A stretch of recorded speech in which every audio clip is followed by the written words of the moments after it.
ಸಚಿವ ಜಮೀರ್ ಅಹ್ಮದ್ ಖಾನ್ ಮತ್ತು ಮುಖಂಡ ನಜೀರ್ ಅಹ್ಮದ್ ವಿರುದ್ಧ ಹೈಕಮಾಂಡ್ ಶಿಸ್ತು ಕ್ರಮ ಕೈಗೊಳ್ಳುವ ಸಾಧ್ಯತೆಯ ಬೆನ್ನಲ್ಲೇ ಕೋಲಾರ ಮತ್ತು ಶ್ರೀನಿವಾಸಪುರ ಮುಖಂಡರು ಇಬ್ಬರು ನಾಯಕರ ಬೆಂಬಲಕ್ಕೆ ನಿಂತಿದ್ದಾರೆ.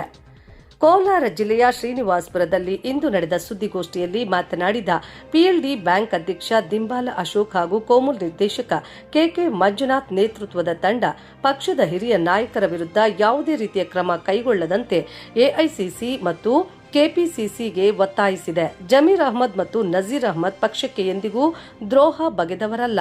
ಅವರು ಪಕ್ಷದ ನಿಷ್ಠಾವಂತ ನಾಯಕರು ಎಂದು ಕಾರ್ಯಕರ್ತರು ಅಭಿಪ್ರಾಯಪಟ್ಟಿದ್ದಾರೆ. ನಜೀರ್ ಅಹ್ಮದ್ ಅವರು ಕೋಲಾರ ಜಿಲ್ಲೆಯಲ್ಲಿ ಎಲ್ಲ ಸಮುದಾಯಗಳನ್ನು ಒಗ್ಗೂಡಿಸಿಕೊಂಡು ಹೋಗುವ ಶಕ್ತಿ ಹೊಂದಿದ್ದಾರೆ. ಅವರನ್ನು ಒಂದು ವರ್ಗಕ್ಕೆ ಸೀಮಿತಗೊಳಿಸುವುದು ತಪ್ಪು ಎಂದು ಮುಖಂಡರು ತಿಳಿಸಿದ್ದಾರೆ. ಬಾಗಲಕೋಟೆ ಚುನಾವಣೆ ವಿಚಾರದಲ್ಲಿ ಹರಿದಾಡುತ್ತಿರುವ ಆರೋಪಗಳು ಸತ್ಯಕ್ಕೆ ದೂರವಾಗಿದ್ದು, ಹೈಕಮಾಂಡ್ ತಪ್ಪು ಮಾಹಿತಿಯನ್ನ ನಂಬಬಾರದು ಎಂದು ಮುಸ್ಲಿಂ ಮುಖಂಡರು ವಿನಂತಿಸಿದ್ದಾರೆ. ಇವರು ನಮ್ಮ ಸಮುದಾಯದ ಎರಡು ಕಣ್ಣುಗಳಿದ್ದಂತೆ. ವಿಧಾನಸಭಾ ಚುನಾವಣೆಯಲ್ಲಿ ಇವರ ಪ್ರಭಾವದಿಂದಾಗಿ ಕಾಂಗ್ರೆಸ್ಗೆ ಹೆಚ್ಚಿನ ಬೆಂಬಲ ಸಿಕ್ಕಿದೆ. ಇಂತಹ ಪ್ರಭಾವಿ ನಾಯಕರ ವಿರುದ್ಧ ಕ್ರಮ ಕೈಗೊಂಡರೆ ಕಾರ್ಯಕರ್ತರಲ್ಲಿ ತಪ್ಪು ಸಂದೇಶ ರವಾನೆಯಾಗುತ್ತದೆ ಮತ್ತು ಮುಂದಿನ ದಿನಗಳಲ್ಲಿ ಪಕ್ಷಕ್ಕೆ ಹಿನ್ನಡೆಯಾಗುವ ಸಾಧ್ಯತೆ ಇದೆ.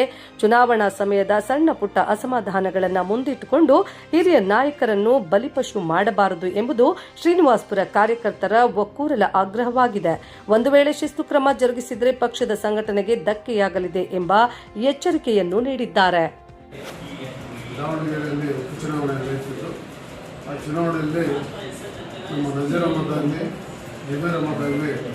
ಕರ್ನಾಟಕದಲ್ಲಿ ಮುಸ್ಲಿಮ್ಸ್ ಲೀಡರ್ ಸ್ಟೇಟಲ್ಲಿ ಅವರು ಇಬ್ಬರು ಅಂತ ಹೇಳಿದ್ರೆ ತಪ್ಪಾಗಲ್ಲ. ಅಂಥ ವ್ಯಕ್ತಿಗಳು ಇವತ್ತು ನಮ್ಮ ದಾವಣಗೆರೆಯಲ್ಲಿ ಮುಸ್ಲಿಂ ಜನಾಂಗದವರು 80,000 ಓಟಿದ್ದಾರೆ ಅಂತೇಳಿ ನಮ್ಮ ಫೈಟ್ ಮಾಡೋ ಸೀಟ್ ಬೇಕಂತ ಕೇಳೋದು ನಿಜ, ಫೈಟ್ ಮಾಡೋದು ನಿಜ. ಯಾಕಂದರೆ ನಾವು ಜನಾಂಗ ಚೆನ್ನಾಗಿದ್ದೀವಿ, ನಮ್ಮಿಂದ ಕಾಂಗ್ರೆಸ್ ಸರ್ಕಾರ ಬಂದಿದೆ, ನಮಗೆ ಅವಕಾಶ ಕೊಡೋದು ಕೇಳೋದು ನಿಜ. ಆದರೆ ಚುನಾವಣೆ ಆದ ನಂತರ ಅವರು ಪಕ್ಷಕ್ಕೆ ದ್ರೋಹ ಮಾಡಿದ್ರು ಅಂತ ಹೇಳ್ತಾರೆ, ಸುಳ್ಳಿದು. ಅದನ್ನು ಹೈಕಮಾಂಡ್ ಯಾರು ಹೇಳಿದ್ರೆ ನಂಬಿಕೊಂಡು ಅವರಿಗೇನು ತೊಂದರೆ ಮಾಡೋಕ್ಕೆ ಹೋಗ್ತಾರೆ. ಅಂದರೆ ಸೇಮ್ ರಾಜಕೀಯರಾಗಿ ನಮ್ಮ ನಜೀರ್ ಅವರಿದ್ದಾರೆ, ಮಿನಿಸ್ಟರ್ ಆಗಿ ನಮ್ಮ ಜಮೀರ್ ಅಹ್ಮದ್ ಇದ್ದಾರೆ. ಅವರಿಬ್ಬರನ್ನು ರಾಜೀನಾಮೆ ಕೊಡಬೇಕು ಅಂತೇಳಿ ಎಲ್ಲರೂ ನಿಂತು ಬಂದಿದೆ, ನಮಗೆ ಕೊಡಬೇಕು ಅಂತೇಳಿ. ಯಾವುದೇ ಕಾರಣಕ್ಕೂ ಆ ಥರ ಆಗಬಾರ್ದು. ಯಾಕಂದರೆ ಮುಸ್ಲಿಂ ನಾಯಕರು ಇಬ್ಬರೇ ಸ್ಟೇಟ್ ಇದ್ದಾರೆ, ಬೇರೆಯವ್ರು ಇದರಲ್ಲ ಇಲ್ಲ ಅಂತ ಹೇಳ್ತಿಲ್ಲ. ಒಟ್ಟು ಅವರಷ್ಟು ದುಡಿತಾರೆ ಪಾರ್ಟಿಗೆ, ಸ್ಟೇಟಲ್ಲೆಲ್ಲ ಓಡಾಡಿ ಕಾಂಗ್ರೆಸ್ ಪಾರ್ಟಿಗೆ ಮಾಡಬೇಕು ಅಂತೇಳಿ ನಮ್ಮ ಮುಸ್ಲಿಂ ಬಾಂಧವರಲ್ಲಿ ದಿಲ್ಲಿಗಲ್ಲಿ ಸುತ್ತಾಡಿ ಇವತ್ತು ಕಾಂಗ್ರೆಸ್ ಬರೋಕ್ಕೆ ಪ್ರಮುಖ ಪಾತ್ರ ವಹಿಸಿದ್ದಾರೆ. ಅಂಥವನ್ನ ಕಡೆಗಣಿಸೋದು ತಪ್ಪು. ಏನು ನಾನು ಹಿಂಗೆ ಮುಂದುವರೆದರೆ ಮುಂದಿನ ಪರಿಣಾಮ ಪಾರ್ಟಿ ಮೇಲೆ ಬಂದಿದೆ. ಅದರಿಂದ ದಯವಿಟ್ಟು ಹೈಕಮಾಂಡ್ಗೆ ಮನವರಿಕೆ ಮಾಡ್ತೀವಿ, ಯಾವುದೇ ಕಾರಣಕ್ಕೂ ಇಬ್ಬರು ಇರಬಾರ್ದು. ನಮ್ಮ ಪಾರ್ಟಿಗೆ ಮುಸ್ಲಿಂ ಜನದಲ್ಲಿ ಇಬ್ಬರು ಕಣ್ಣು ಅಂತ ಹೇಳೋಕ್ಕೆ ಇಷ್ಟಪಡ್ತೀನಿ. ಯಾವುದೇ ಕಾರಣಕ್ಕೂ ಇರಬಾರ್ದು. ಏನೇನಿದೆ ನಮ್ಮನ್ನು ಕೂತ್ಕೊಂಡು ಮಾತಾಡ್ಕೊಂಡು ಬಗೆಹರಿಸ್ಕೋಬೇಕು ಬಿಟ್ಟರೆ ಬರಬಾರ್ದು ಅಂತೇಳಿ ಹೈಕಮಾಂಡ್ ಮನವರಿಕೆ ಮಾಡ್ತಾ ಯಾವುದೇ ಕಾರಣಕ್ಕೆ ತೊಂದರೆ ಮಾಡಬಾರ್ದು ಅಂತೇಳಿ ನಮ್ಮ ಶ್ರೀನಿವಾಸಪುರ ತಾಲೂಕು ವತಿಯಿಂದ ಹೈಕಮಾಂಡ್ ಅವರಿಗೆ ಇಲ್ಲಿಂದ ನಮ್ಮ ನಾಯಕರು ಮುಂದಾಳ್ಪದಲ್ಲಿ ಅದನ್ನು ಮೆಸೇಜ್ ಕೊಡ್ತಾರೆ. ಅದರಿಂದ ನಜೀರ್ ಅಹ್ಮದ್ ಅವರು ಈ ಜಿಲ್ಲೆಗೆ ಪ್ರಮುಖ ವ್ಯಕ್ತಿಯವರು, ಮುಸ್ಲಿಮ್ಗಾಗ್ಬೋದು ಬೇರೆ ಜನಾಂಗಕ್ಕಾಗ್ಬೋದು. ಅವ್ರು ಸೇಮ್ ರಾಜಕೀಯ ಆದ್ರೂ ಎಲ್ಲ ನಮ್ಮ ತಾಲೂಕೆಲ್ಲ ಏನೇ ಕಷ್ಟ ಕಾರ್ಯಗಳಿದ್ರೆ ಈಗ ನಮ್ಮ ರಮೇಶ್ ಕುಮಾರ್ ಇಲ್ಲ ಅಂದ್ರೂ ನಮಗೆ ಅವರೇ ಪಾಪ ನಮ್ಮನ್ನೆಲ್ಲ ಕೈ ನಿಂತವ್ರೆ, ನಮಗೆಲ್ಲ ಸಹಾಯ ಮಾಡ್ತಾಯಿದ್ದಾರೆ. ನಮ್ಮ ತಾಲೂಕು ಆಗ್ಬೋದು, ನಮ್ಮ ಜಿಲ್ಲೆಗಾಗ್ಬೋದು. ಅಂತ ಅವ್ರನ್ನ ಏನಾದರೂ ಕೈ ಬಿಟ್ಟರೆ ಜಿಲ್ಲೆ ಎಲ್ಲ ದಂಗೆ ಎದ್ದೇಳಬೇಕಾಗ್ತದೆ. ಅದನ್ನು ಪಾರ್ಟಿಗೆ ತೊಂದರೆ ಆಗುತ್ತೆ. ದಯವಿಟ್ಟು ಯಾವುದೇ ಕಾರಣಕ್ಕೂ ಅವ್ರು ತೆಗಿಬಾರ್ದು ಅಂತೇಳಿ ಮನವರಿಕೆ ಮಾಡ್ತೀವಿ. ಹಾಗೂ ಪತ್ರಿಕಾ ಮಿತ್ರರೇ, ಇಬ್ಬರು ಸೇರಿಕೊಂಡೆ ದಾವಣಗೆರೆಯಲ್ಲಿ ಅಲ್ಪಸಂಖ್ಯಾತ ಮತಗಳು ಜಾಸ್ತಿ ಇದ್ದು ಈ ಸಾರಿ ನಮಗೆ ಟಿಕೆಟ್ ಬೇಕು ಅಂತ ಅಲ್ಪಸಂಖ್ಯಾತ ಒತ್ತಾಯ ಮಾಡಿದ್ರು ಕಾಂಗ್ರೆಸ್ ಪಕ್ಷ ವಹಿಸ್ತಿದೆ.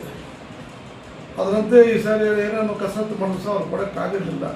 ಸಮರ್ಥರನ್ನೇ ಮಲ್ಲಿಕಾರ್ಜುನ ಮಗನಿಗೆ ಸೀಟ್ ಕೊಟ್ಟಿದ್ದರಿಂದ ಬಹಳಷ್ಟು ಜನ ಮುಸ್ಲಿಮರು ಅಸಮಾಧಾನ ಆಗಿದ್ದಲ್ಲಿ ಅದನ್ನೆಲ್ಲ ಸರಿ ಮಾಡಿಕೊಂಡು ಮುಖ್ಯಮಂತ್ರಿಗಳು, ಉಪಮುಖ್ಯಮಂತ್ರಿಗಳು ಇವರೆಲ್ಲ ಸೇರಿ ನಜೀರ್ ಅಹ್ಮದ್ ಅವರು, ನಿಸಾರ್ ಮತ್ತು ನಮ್ಮ ಇವರು ಜಮೀರ್ ಅಹ್ಮದ್ ಎಲ್ಲ ಸೇರಿ ಕನ್ವಿನ್ಸ್ ಮಾಡಿ ಒಬ್ಬರು ಕೊಟ್ಟರು ಅವರಿಗೆ.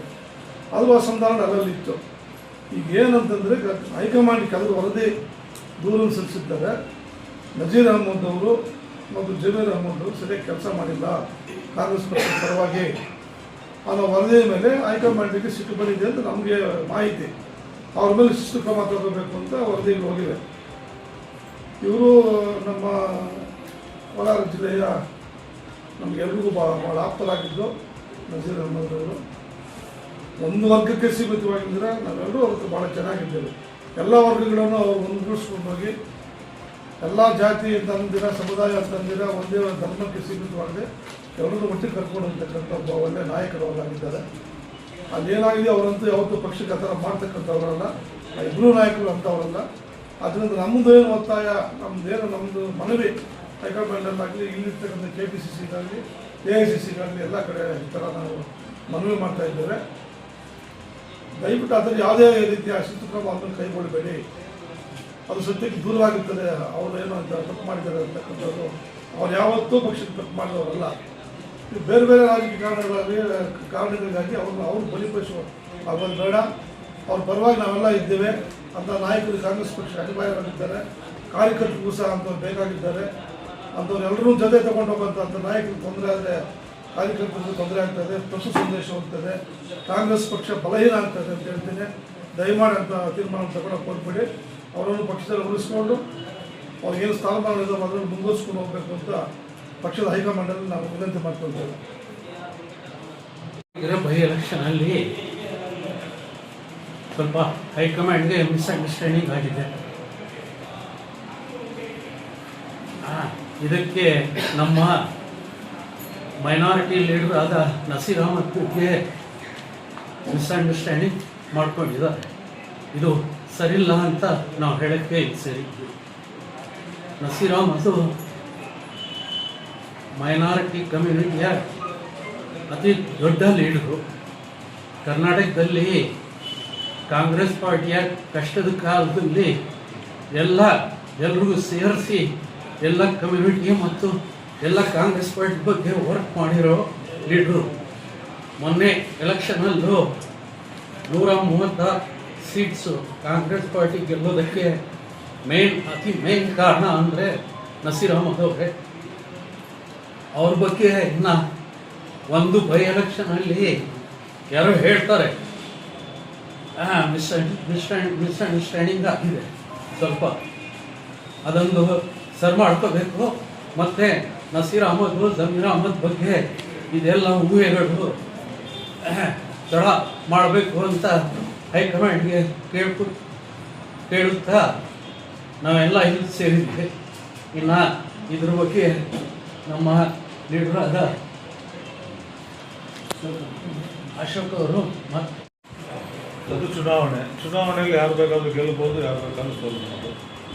ಈಗ ಸೋಲ್ತಾರೆ ಅನ್ನೋ ಒಂದು ಮಾಹಿತಿ ಮೇಲೆ ಯಾವುದೋ ಕೆಲವು ನಾಯಕರ ಮೇಲೆ ಕೂಗಬೇಕು ಸರಿ ಅಂತ. ಇವಾಗ ಅಲ್ಪಸಂಖ್ಯಾತರು ಅಂತ ಹೇಳ್ಬಿಟ್ಟು ಅವ್ರು ಸರಿಯಾಗಿ ಮಾಡಲ್ಲ, ಅಲ್ಪಸಂಖ್ಯಾತ ಮತ ಬಿದ್ದಿಲ್ಲ ಅಂತೇಳಿ ಅವರು ರಾಜೀನಾಮೆ ಕೇಳೋದು ಇದು ಸರಿ ಬಂದಿಲ್ಲ ಪಕ್ಷದಲ್ಲಿ. ಮತ್ತು ಬೇರೆ ಸಮುದಾಯದವರು ಕೂಡ ಮಾಡಿದ್ದಾರೆ ಅಂತ ಏನು ಗ್ಯಾರಂಟಿ ಇದೆಯಾ? ಅದಕ್ಕೆಲ್ಲ ಸಾಕ್ಷಿಗಳು ಲೋಕಲಲ್ಲಿ ಏನು ನಡೆದಿರುತ್ತೆ ಅದ್ರ ಮೇಲೆ ಎಲೆಕ್ಷನ್ ಚುನಾವಣೆ ನಡೆಯುತ್ತೆ. ಲೀಡರ್ಗಳ ಮೇಲೆಲ್ಲ ಅದನ್ನೆಲ್ಲ ಕೂಗಬೇಕು ಬಿಡ್ಬೋದು, ಆಂತರಿಕವಾಗಿ ಚರ್ಚೆ ಮಾಡ್ಕೋಬೇಕು. ಆ ಥರ ಏನಾದರೂ ಇದ್ದರೆ ಅಲ್ಲಲ್ಲೇ ಸರಿ ಮಾಡ್ಕೋಬೇಕು. ಈ ಥರ ಅವರು ಲೀಡರ್ನಲ್ಲ, ಒಳ್ಳೆ ಕಾರ್ಯಕರ್ತ ಕಾಂಗ್ರೆಸ್ ಪಕ್ಷಕ್ಕೆ ನಸೀರ್ ಅಹಮದ್ ಅವರು. ಅಂಥವ್ರದ್ದೆಲ್ಲ ರಾಜೀನಾಮೆ ಪಡಿಬಾರ್ದು, ತಪ್ಪು. ಅದನ್ನು ನಾವು ನಮ್ಮ ಜಿಲ್ಲೆಯಲ್ಲೆಲ್ಲ ಖಂಡನೆ ಮಾಡ್ತೀವಿ. ಏನು ನಡೀತೋ ನಿಜಾಂಶ ವಾಸ್ತವಾಂಶ ಸರಿಯಾಗಿ ಯಾರೂ ಗೊತ್ತಿರಲಿಲ್ಲ. ಆದರೆ ಊಹಾಪೋಹಗಳಿಗೆ ಕಿವಿ ಕೊಟ್ಟು ಪಕ್ಷ ಡ್ಯಾಮೇಜ್ ಮಾಡಿಕೊಳ್ಳೋದು ಸರಿಯಲ್ಲ ಅಂತ ನಮ್ಮ ಅಭಿಪ್ರಾಯ. ನಜೀರ್ ಅಹಮದ್, ಜಮೀರ್ ಅಹಮದ್ ಒಳ್ಳೆಯ ಲೀಡರ್ಸು. ಅವರೊಂದು ದೊಡ್ಡ ಶಕ್ತಿ, ಅವರು ಮುಸ್ಲಿಂ ಸಮುದಾಯದ ಶಕ್ತಿ. ಅವರನ್ನು ಕಲ್ಕೊಳ್ಳೋದು ಸೂಕ್ತವಲ್ಲ. ನನಗೆ ಪೈಲ್ವಾನ್ ಪಟೇಲ್ ಪಕ್ಷ 70% ಇದೆ ಅಂತ ಪೈಲ್ವಾನ್ ಪಟೇಲ್ ಕೇಳೋದು ನಿಜ, ಎಲ್ಲರೂ ಗೊತ್ತಿದೆ. ಆದರೆ ಹೈಕಮಾಂಡು ಯಾರು ಇದರಲ್ಲಿ ಸತ್ತೋಗಿರೋ ಅವ್ರಿಗೆ ಕೊಡೋದು ಅಂತ ಒಂದು ತೀರ್ಮಾನ ತಗೊಂಡಿದ್ದು, ಅದಕ್ಕೂ ಅವರು ಒಪ್ಪಲ್ಲ. ಕೊನೆಗೆ ಒಪ್ಕೊಂಡು ಆಯ್ತು, ಸಂತೋಷ, ನಮ್ಮ ಶ್ಯಾಮರಾಜ್ ಮೊಹಮ್ಮದ್ ತೆಗೆಸ್ಕೊಂಡು ಒಪ್ಕೊಂಡು ಎಲ್ಲ ಮಾಡಿದ್ದಾರೆ. ನಡೆದೋಯ್ತು. ಅದೇನು ಮಾತು ಯಾರು ಗೊತ್ತಿಲ್ಲ. ಈ ಹೈಕಮಾಂಡ್ ದಯವಿಟ್ಟು ಇದಕ್ಕೊಂದು ಚಿತ್ರಾಂತ ಹಾಕ್ಸ್ಬೇಕು. ಯಾರಿಗೆ ದಯವಿಟ್ಟು ಡ್ಯಾಮೇಜ್ ಮಾಡಿದ್ರು ಎಲ್ಲರೂ ಇರಬೇಕು ಪಕ್ಷದಲ್ಲಿ. ನಮ್ಮ ಜಿಲ್ಲೆಗೆ ನಮ್ಮ ನಜೀರ್ ಅಹಮದ್ ಅವರು ಭಾರಿ ಇಂಪಾರ್ಟೆಂಟು. ಅವರು ಯಾವ ತೊಂದರೆ ಕೊಡಬಾರ್ದು ಅಂತ ನಮ್ಮೆಲ್ಲರ ಅಭಿಪ್ರಾಯ.